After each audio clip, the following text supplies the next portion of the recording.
C'est exactement comme la Révolution française et Napoléon ont fait avec les Juifs. La fameuse phrase de Clermont-Tonnerre, vous la connaissez, tout aux Juifs en tant qu'individu, rien en tant que nation. Et bien c'est la même chose. Et Napoléon ajoutait, il disait aux Juifs, vous devrez considérer Paris comme Jérusalem. Paris comme Jérusalem. Ces deux citations connues qu'Éric Zemmour a rappelées récemment sont en réalité extrêmement significatives et à mon avis vraiment d'actualité. Elles sont en fait le fondement d'un modèle d'identité qui est proposé aux Juifs à nos époques. Essayons rapidement de les analyser.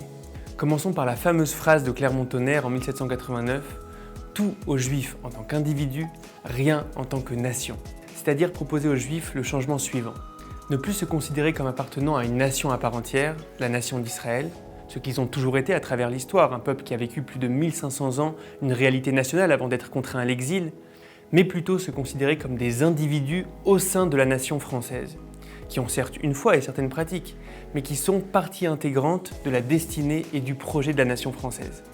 C'est ça ce qu'ils proposent. Et maintenant la deuxième citation, celle de Bonaparte. Vous devez considérer Paris comme Jérusalem.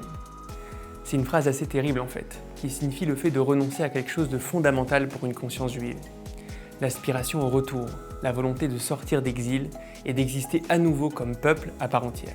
Le modèle qui est exposé dans ces deux citations propose en réalité de redéfinir fondamentalement ce qu'est l'identité juive, en lui enlevant à la fois la dimension d'appartenance à une nation et en lui enlevant la volonté de sortir d'exil. Ce changement, c'est pas simplement un changement cosmétique du message juif, c'est un changement de l'ADN même de ce qu'est l'identité juive. L'ADN du message juif a toujours été la volonté d'incarner une parole, un message, un système de valeurs, non pas uniquement comme individu ou communauté, mais comme nation et comme société. Et donc l'expulsion de notre terre et l'exil aux quatre coins du monde a de tout temps été vécu par le peuple juif comme une tragédie, et surtout comme une réalité de laquelle nous voulons nous libérer. J'aimerais montrer rapidement à quel point ce changement est un changement de l'ADN même du judaïsme, à travers trois axes qui à mon avis sont représentatifs. Nos prières, nos lois et nos textes. Commençons par nos prières. Où qu'il soit, à Cracovie, à Fès ou à Paris, le juif prie 3 fois par jour pour le retour des exilés. Rassemble-nous vite, ensemble, des quatre coins de la terre sur notre terre. Mais aussi après chaque repas, au sein même du célèbre Birkat Hamazon, on retrouve « Uvenei Yerushalayim » reconstruit Jérusalem, ou encore à chaque entrée de Shabbat dans le fameux chant Lecha Dodi, qui n'est en réalité qu'un long appel au peuple d'Israël de se relever de ses cendres et de renaître à nouveau sous forme de nation. Ce sont juste quelques exemples, mais cette aspiration au retour est tout simplement omniprésente dans le monde de la prière juive. Dès que la conscience juive s'exprime, elle demande Jérusalem.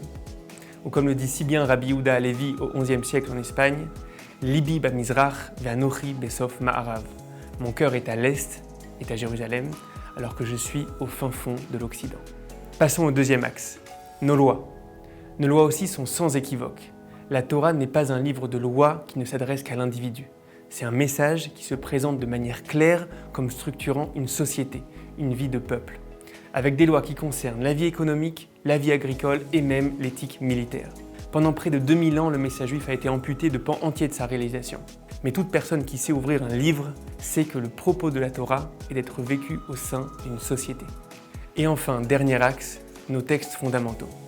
Dès la première révélation à Abraham, le projet est défini. Ve'esra legoy gadol. Je ferai de toi un grand peuple. Pas des communautés, pas juste des individus, un peuple. Ou encore, juste avant le don des tables de la loi, Vatem tiuli mamlechet kohanim ve'goy kadosh. Et vous serez pour moi un royaume de prêtres et une nation sainte. Pas juste des individus prêchant la bonne parole au sein des autres nations, mais bien un peuple à part entière qui puisse proposer au monde son propre modèle de société. Que ce soit Clermont-Tonnerre, Bonaparte ou Zemmour, essayer de redéfinir l'identité juive comme foi ou pratique d'individus qui en réalité embrassent la destinée nationale de la France, ce n'est pas juste un changement cosmétique, c'est changer l'ADN même de l'identité juive. Nous avons la chance aujourd'hui de vivre une réalité incroyable, où les aspirations du peuple juif d'exister à nouveau comme nation commencent à se réaliser sous nos yeux.